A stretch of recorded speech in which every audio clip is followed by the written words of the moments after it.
Todd Rokita. Well, I thank the chair and I thank the speaker for organizing the time tonight. Chairman Walker, congratulations on leading this organization. I look forward to working with you. You know, we could all stand up here and take the barbs leveled by some, how we don't care about people, how we're this or that, or just focused on the numbers. And nothing could be further from the truth. And that's because, you know, we could sit idly by and watch this terrible, insidious law continue to implode, continue to hurt more and more Americans. Insidious because it's built on lies. Lies like you can keep your doctor if you want to, like you can keep your health plan if you want to. Not true in any case. But instead we're here tonight talking with the American people about what could be when we first get rid of this terrible law, something that many of us have voted 60 times or more to do. We now have a real opportunity with not only a Republican House, but a Republican Senate and a president who's willing to work with us. You know, the verdict is in. In Indiana alone and in my district, I have met person after person with horror stories about the failure of Obamacare. I spoke with Anna, whose husband Jack survived stage 4 cancer.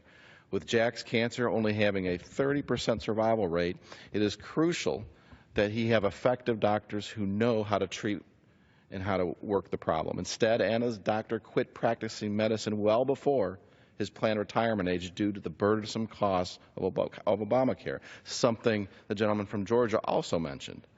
And it's not just doctors who aren't able to perform their duties, their profession under this insidious law, but also insurance companies who are withdrawing from the market as we speak.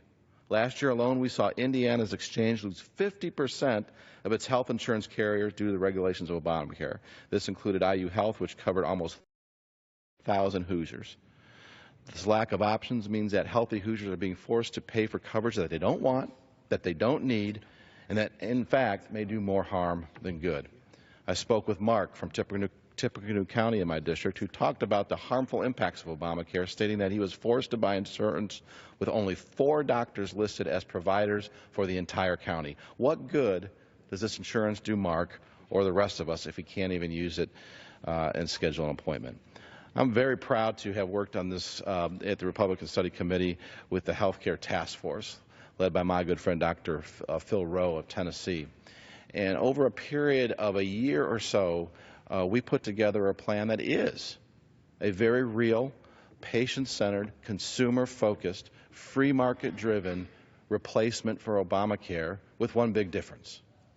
Our plan would work because it harnesses the value that we all have innately as Americans and really as humans, and that is the ability to value price once we have the information. You know, if I left this chamber and, God forbid, I broke my leg on the way down the steps, I wouldn't worry too much about where I was going, just the nearest emergency room. But that's not most of our health care transactions. That's not most of our health care decisions. Most of our health care decisions can be made by attaching value to the services and products that we want. We do it in every other part of our consumer-driven life. Why can't we finally do it with health care?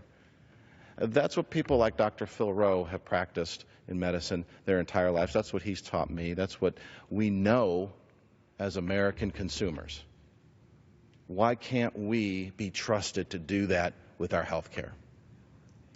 Whether their intent is malicious, whether the intent is malign, for people who support Obamacare, that insidious law is wrong.